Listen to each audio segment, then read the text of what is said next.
जितना बड़ा नमस्कार उतनी बड़ी कार।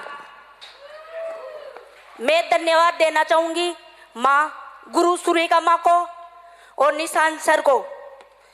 नाम मन्नी शर्मा और किसान परिवार से हूँ। खेतों में काम करते करते सारे दिन जैसे मजदूर काम करते हैं वैसे दिन गुजर रहा था। सपने बड़े थे। 2015 में मोदी केयर हमारे जीवन में आया और हमने मोदी केयर शुरू किया।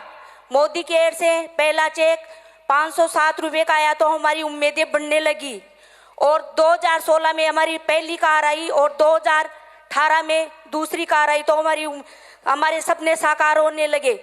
देखते थे कि हमारे मोदी केयर से ही हमारे पूरे सपने पूरे होंगे। Thank you so much.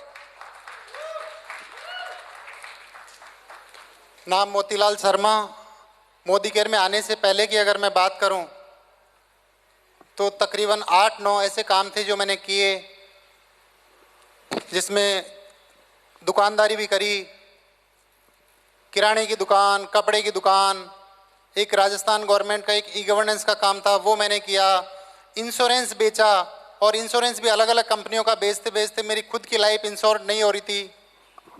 और दुकानदारी करने के बाद में जब कुछ समझ नहीं आ रहा था, सपने बड़े थे और एक बात ये सोचता था कि कभी भी जीवन में हार नहीं मानूंगा, चाहे मुझे कितना भी और काम चेंज क्यों ना करना पड़े। और डायरेक्ट सेलिंग भी करी और हर जगह मुझे वो सफलता नहीं मिल पा रही थी और आखिर में खेती करने लग गया। 3 साल खेती करी और परिवार खिलाफ हो गया, रिश्तेदार खिलाफ हो गए कि एक अच्छा खासा दुकानदारी कर रहा था और ये क्या कर बैठा। लेकिन जब नीयत अच्छी होती है, सोच बड़ी होती है तो ऊपर वाला रास्ता जरूर दिखाता है। और यही हुआ मेरी लाइफ में। मोदी केयर के रूप में एक ऐसा रास्ता आया और वो रास्ता दिखाने वाले जगत जी मेरी लाइफ में, जो मनोज मलिक जी को देवदूत बना के लेके आए और फिर भी डिसीजन नहीं हो पा रहा था। एक सत्य साई ऑडिटोरियम में मैं जब सुरेखा भार्गव जी को पहली बार जब सुना और मैम को सुनने के बाद में वहां मुझे समझ में आया कि ये जो मेरे ऊपर जो फेलियर का टैग लगा हुआ है ये मुझे यहीं से पूरा करना है। और यही हुआ। मेरा जैसा व्यक्ति जो फेलियर का टैग लग चुका था, अचीवमेंट आपने सुने, 507 रुपए के चेक से कैसे 5 लाख रुपए महीने तक पहुंच गया, कैसे 30 लाख रुपए की 2 कार तक पहुंच गया, इन सब का श्रेय जाता है सिर्फ और सिर्फ सिस्टम को। इसके लिए मैं तहे दिल से धन्यवाद देना चाहूंगा डॉक्टर सुरेखा भार्गव मैम को। Thank you.